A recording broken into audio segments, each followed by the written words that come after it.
Welcome to Hedge Interview. I'm your host, Jennifer Bruno, and this episode is part of the Investor Views series, which features primarily family office investors from around the world. My goal is to shed light on the unique insights and perspectives from this important niche of institutional investors. My guest today is Aradhna Dayal. She is the Chief Investment Officer of Regal Ford Asia, a Hong Kong-based single-family office that manages approximately $100 million.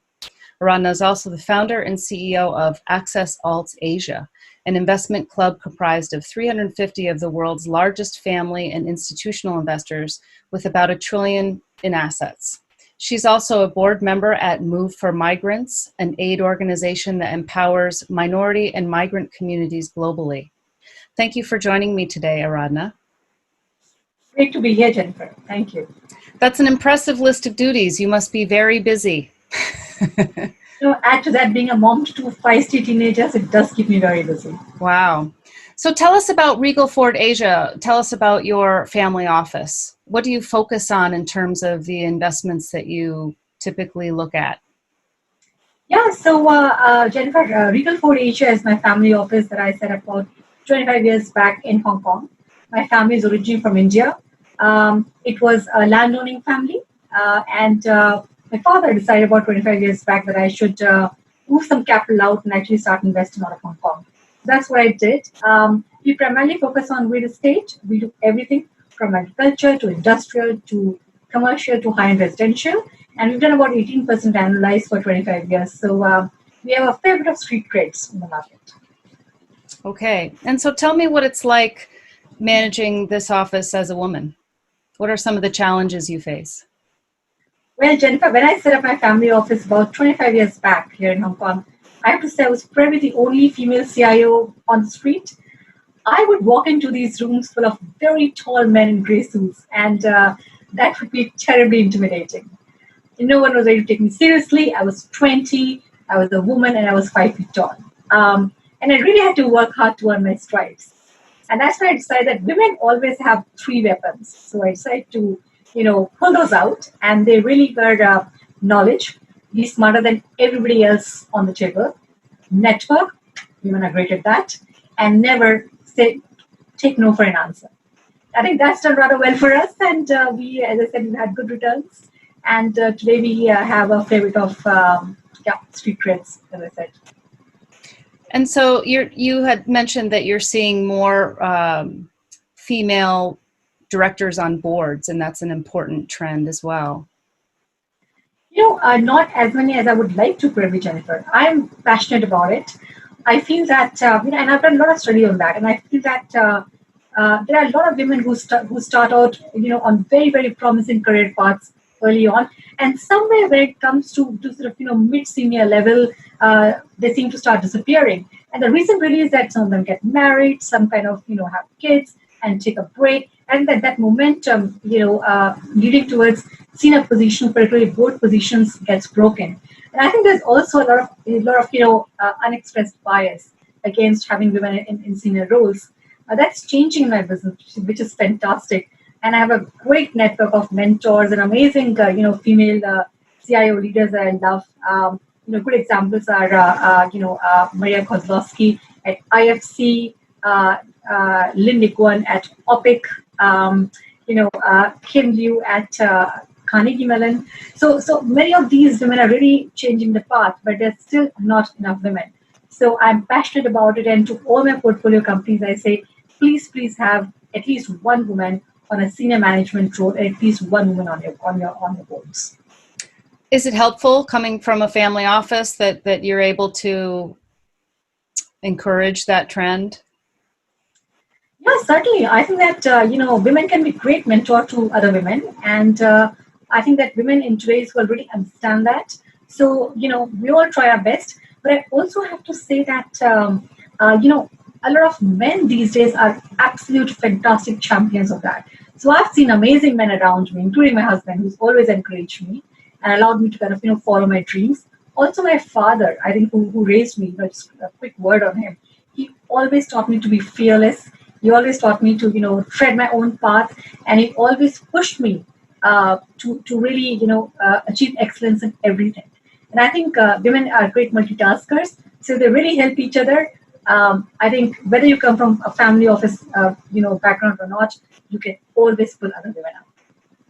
Definitely. I think women can be very meticulous and detailed. I hope to see more women in these types of positions as well, because it really creates equanimity and also just a change in perspective sometimes. And I think there's fantastic data around that. If you look at returns from women portfolio managers, or if you look at returns from endowments and foundations that are managed by women, they are far better than those run by men. There's actual data evidence on that. So I certainly think that women are doing the whole world a huge favor by actually coming in and taking these amazing roles. And also, I think women are have just a little bit more empathy and a little bit more of patience, both of which are very important traits when you're investing. So.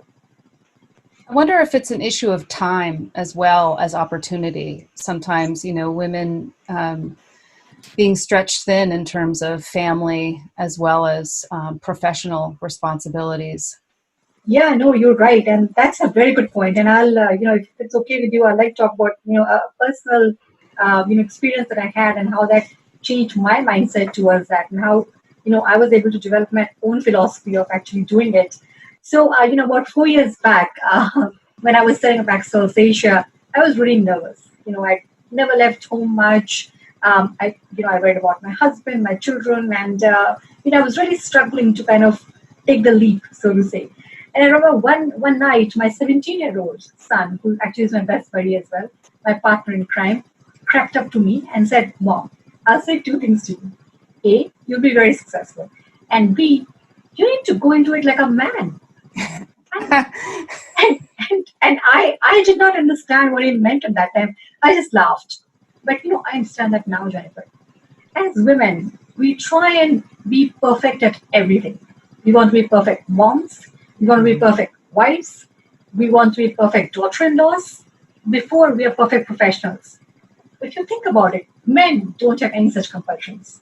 So as women, we too, when we go into work, need to be laser focused and not feel guilty. I think that's what my son meant, and I'm super thankful to him. That is a great inspiration from such a young man. That's wonderful. So you also mentioned about, you talked about revitalizing small business in Hong Kong. Yeah, so, as a family office, impact is very much in our DNA. And we try and integrate that pretty much everything, that we do.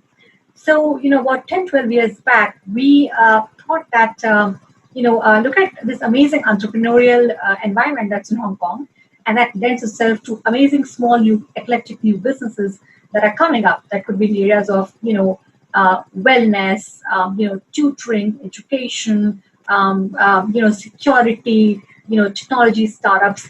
But Hong Kong is so expensive as an office real estate market that's virtually impossible for many times of these businesses to take off.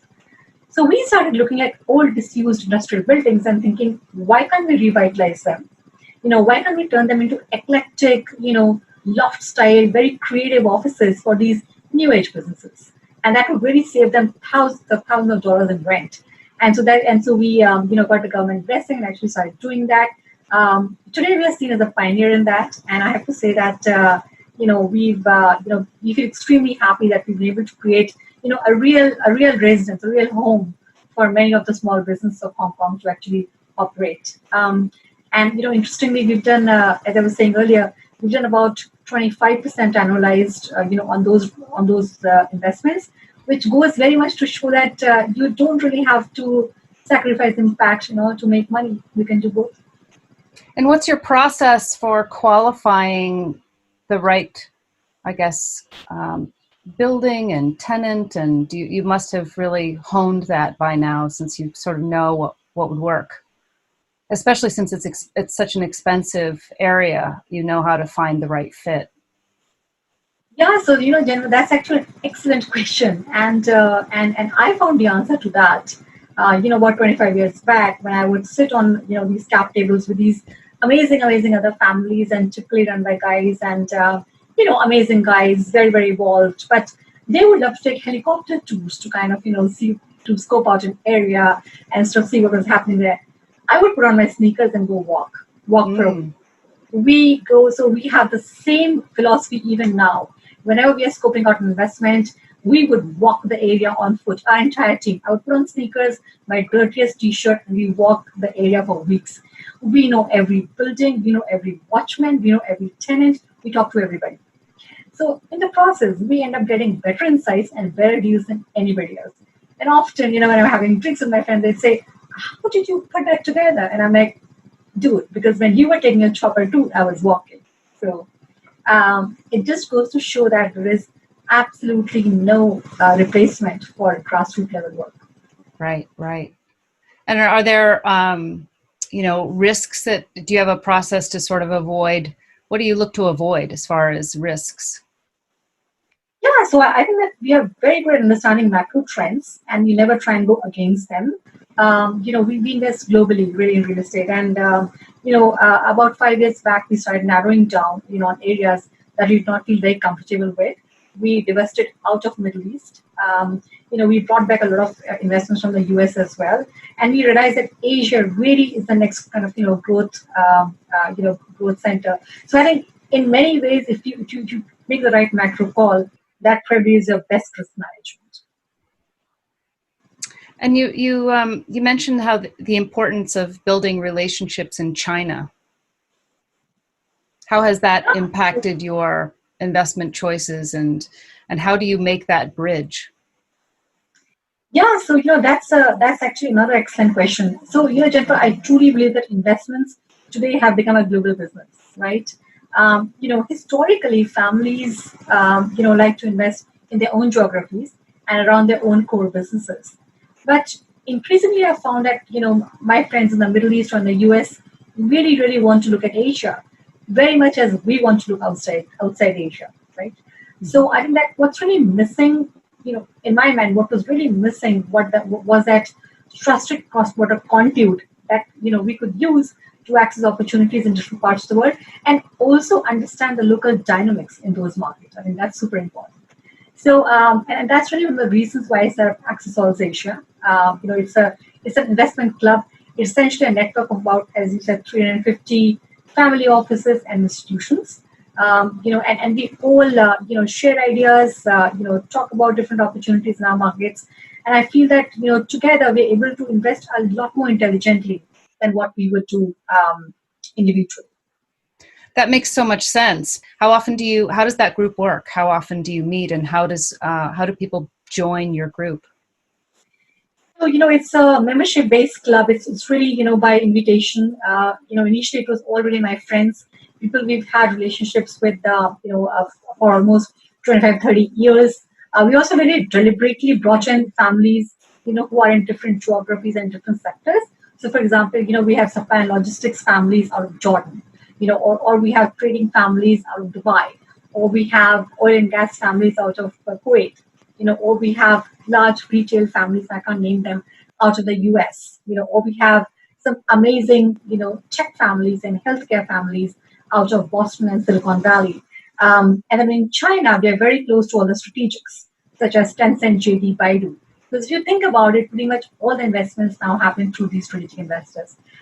We are all 4 a.m. buddies. We meet twice a year, once in New York, once in Dubai, and once in Shanghai.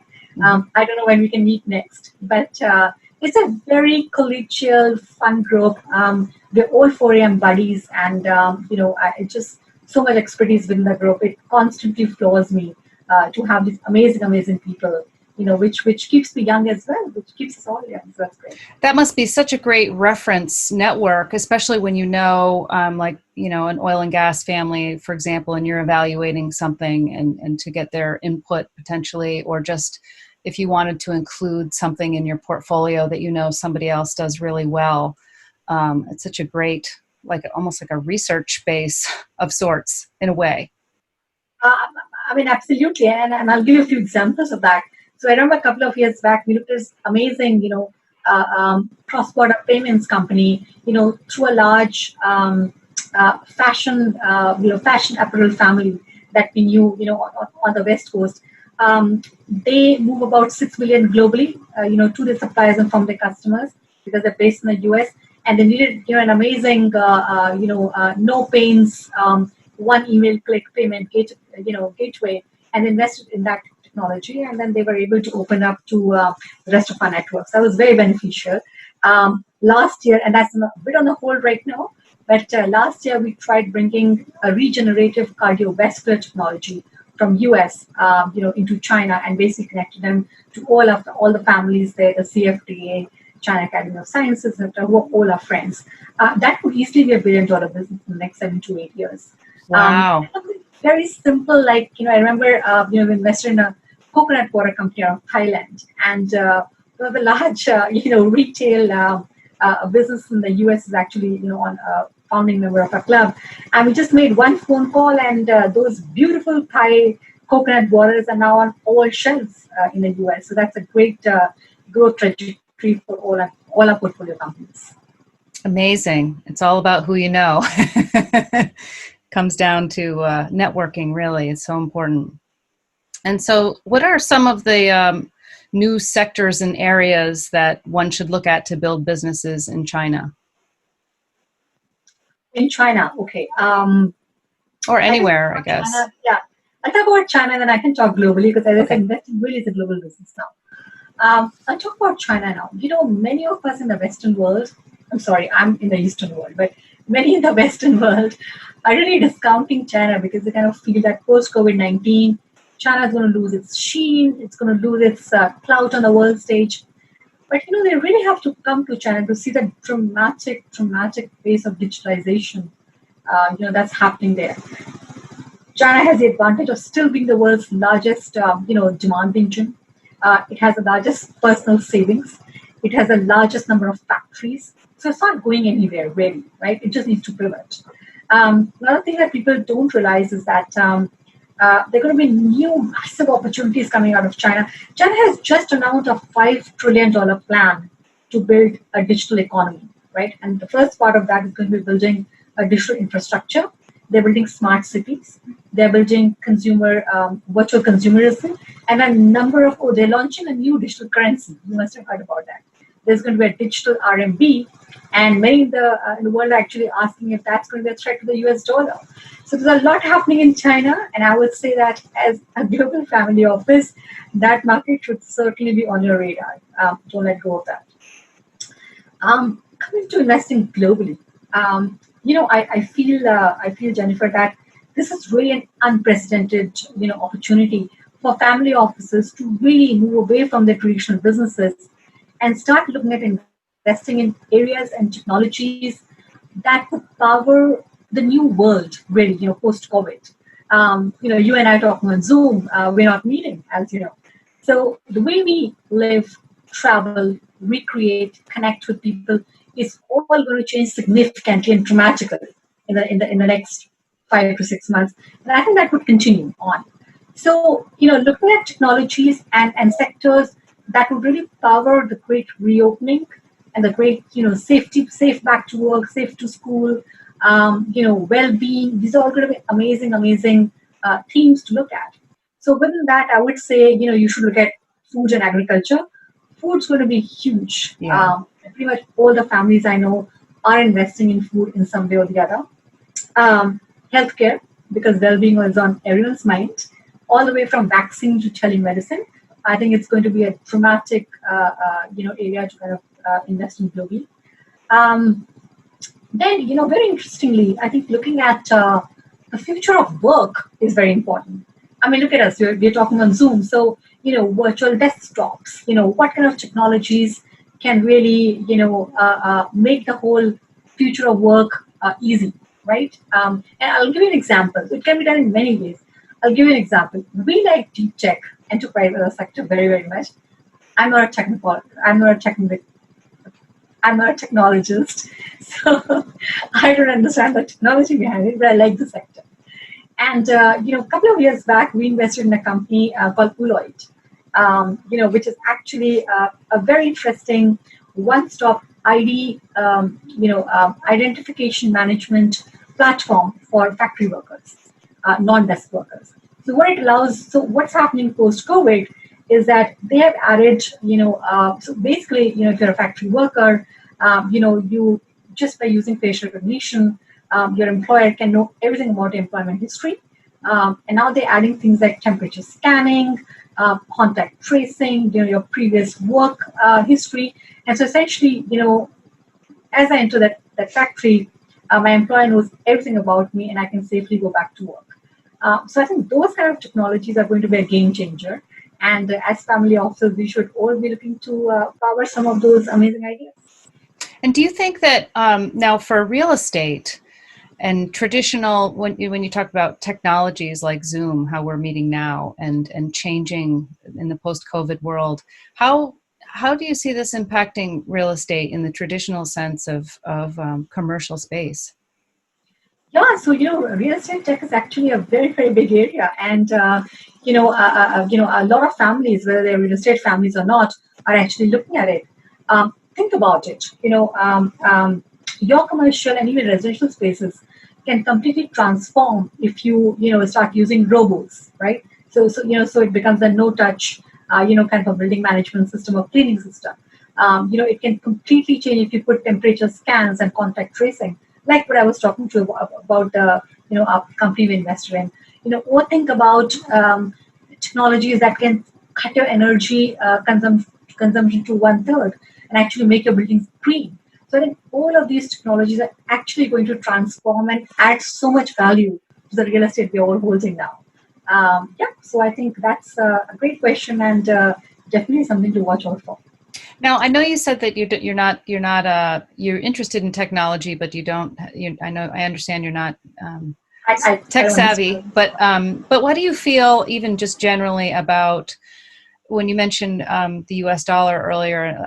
What's the general climate in Asia around the U.S. dollar and around even just fiat currencies? Do you think that? I mean, I can tell you, I guess, from my own concern around the U.S. dollar, that I wonder if that will affect. Or further the interest in cryptocurrencies as sort of an alternate store of value, potentially. I mean, I've been sort of superficially following that space off and on, sometimes more deeply at times than others. It sort of had its winter over 2018, but it's heating up again. And I wonder if I just really am curious about what you or your network of family offices what's the pulse on currency in general, fiat currency versus cryptocurrency? Jennifer, I'll be honest with you. As a family office, we have stayed away from crypto, Bitcoin, and whole area and that whole space. That's not to say that things are not happening there.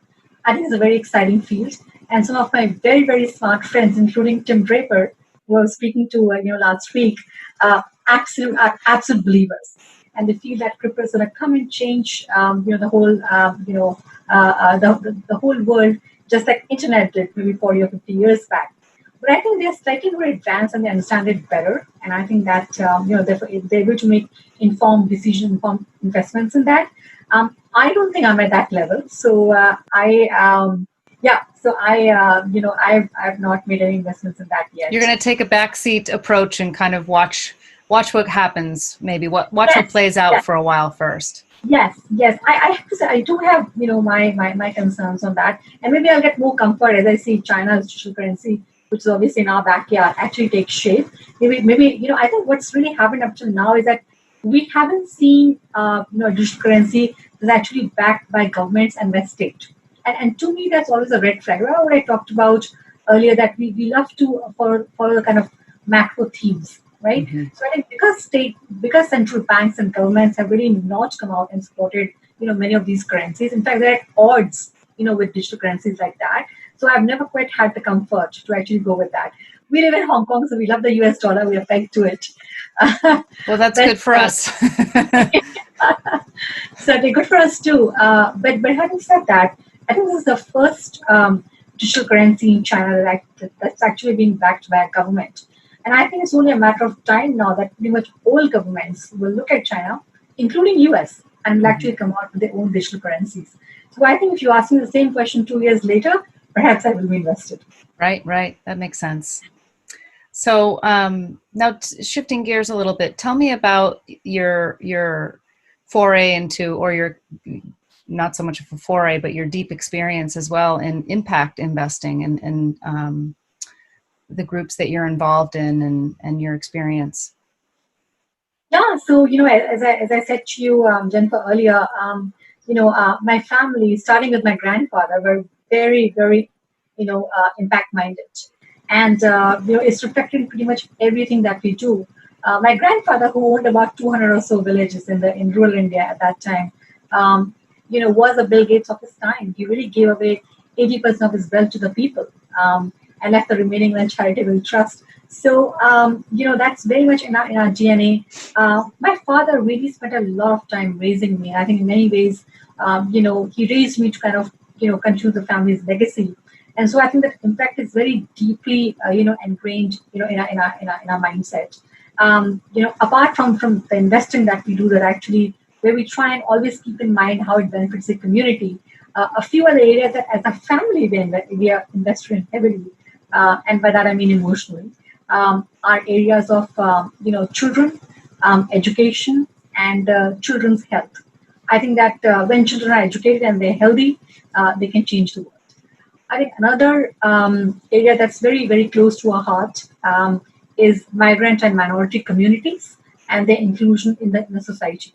So actually, my 20-year-old and my 17-year-old both run 8 organizations that help minority and migrants and actually help them upskill, for the new digital world, so to say. I think as a family, we are really keen to see inclusive, diverse, um, you know, really healthy societies of tomorrow. And we certainly actually hope that the whole pandemic that we're seeing right now acts as a catalyst for that. I hope so too. I'm always so heartened when I speak with family offices that do work in the impact space. It's so important because who else, who else can afford to take on some of those really big issues other than family offices? It's just so great. It's good for people to know what you're doing in that space. And so, Move for Migrants. What is it? What does Move for Migrants specifically do and focus on? Yeah, so that's it's actually an organization that was started by my son when he was 15. As young kids, so both my kids were born in Hong Kong, and Southeast Asians are in a minority here, and there are a fair bit of migrant labor in Hong Kong as well, like Power's entire construction and other sectors, obviously in Hong Kong. And they would go to temple and see kids very similar to them, and they were friends with them. But I think as they started, becoming teenagers, started realizing that their paths with these kids diverged, tremendously. I think we are slightly more, privileged and fortunate, to be kind of well established. But then many of these kids belong to minority and migrant community, right? And that's when my kids were actually, they really found their mission. I would say, pretty much in life. And so, my son set up Move for Migrants. He 5 years back, and the idea really is to empower the migrant and minority kids of Hong Kong. And we basically provide them aid in 4 key areas: healthcare, education, language, and career counseling. Because we genuinely feel that I think once they are off that high school age, many of them stop dropping off the school. They don't have any mentors, and so actually helping them break that cycle and break into a universe where they can be doctors, lawyers, teachers is just very, very powerful. That's fantastic. What a great way to help, as the name of it says, move migrants into a positive direction. That's really amazing that you do that work. That your son, and is it both of your sons? I know I actually have a son and a daughter. Oh, So okay. my son started Move for Migrants. He actually it's actually his journey has been very, very inspirational. And, it inspires me every day. He was invited by the Hong Kong Equal Opportunities Commission to actually come and give his views. He was invited by the United Nations in New York to come and talk about it. Wow. And he won an award from Yale, for social inclusion as well. So I'm very pleased, and I think he's worked with almost 5,000 kids today. So I feel very pleased about that. That's amazing. And 5,000. Fantastic. You're also involved with Teach for China and a Youth Diabetes Association. Tell me about those. We roped on the charity boards for both, and they're both great organizations. Teach for China, of course, is the China variant of Teach for America, and they have an amazing model. They basically bring in U.S. university graduates to work in rural schools in China for about 2 years. It's highly supported by the finance community here in Hong Kong. And then once those kids have done those 2 years, in the schools, we actually try and get them jobs in the finance circuit. And you'd be amazed at how evolved, engaged, and empathetic we find those kids to be. They're certainly better than kids coming out of Harvard. They're not arrogant. They're highly inclusive. The experiences they've had as a teacher, who doesn't speak any Chinese in remote China, is amazing, and just makes them very complete people. So actually, Goldman Sachs takes a lot of those kids every year. Oh, wow. That must be very fulfilling. Yes. So rewarding being involved in impact. And you mentioned that that you don't necessarily give up returns. Sort of lastly, let's talk about coronavirus and how it's affected families and what you see, how it's impacted your Access Alts and what you're looking forward to, I guess, as far as what your hope is for how things will evolve. So maybe I'd speak a little more generally about this. I think it's affecting everyone's business. Look, this is a very, very tricky time, and I feel that families who've, for generations, have tried building their businesses, whether it's in areas like tourism or retail or shipping or, oil and gas, they truly face extinction this time. Now, I have to say that families are quite resilient and very much like us. They've gone through many, many cycles and, through generations, and, they've faced a lot of crises in their life. But COVID-19 is very different. It's very challenging because it really threatens traditional businesses as they stand today, right? So generally speaking, I mean, I have, and I joke a lot with my friends. And I say, really, guys, 4 pieces of advice. Number 1, engage your Gen Next. Now, Gen Next love innovation and disruption, right? It's a great time. They are your biggest hidden assets. Bring them in, bring them on.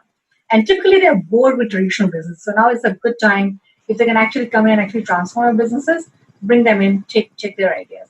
I think many families, are actually scared of bringing in young people in a tumultuous time like this. But actually, this is the best time to bring in a Gen. Yeah. So my 20-year-old, who was absolutely set on going to Africa last year and building an energy business, which he knows nothing about, is now at home and actually helping us reevaluate our portfolio and all that stuff, and bring in some real estate check, as you said. So great time to bring in a Gen X. Secondly, I think it's a very, very good time, after maybe decades or maybe 100 years or so of being in existence as a business family, to really evaluate your need to exist. Does your business really need to exist in a time like this or in future? And if not, how can you pivot successfully? It's a great time to introspect, re-strategize, and actually, come out in a new avatar, if I may say, of your business. And I think finally, acquire strategically. This is a great time. We're going to see some real distress in assets, whether it's in hotels, occupancy is down, airlines, shopping malls, company supply and logistics. I think these are all great, amazing areas where there are going to be amazing change and transformations. And a lot of assets are going to be, going at fire sale value. So this is a great time to, acquire strategically as well and probably diversify your core base of it. So that's a little bit of general advice from my side.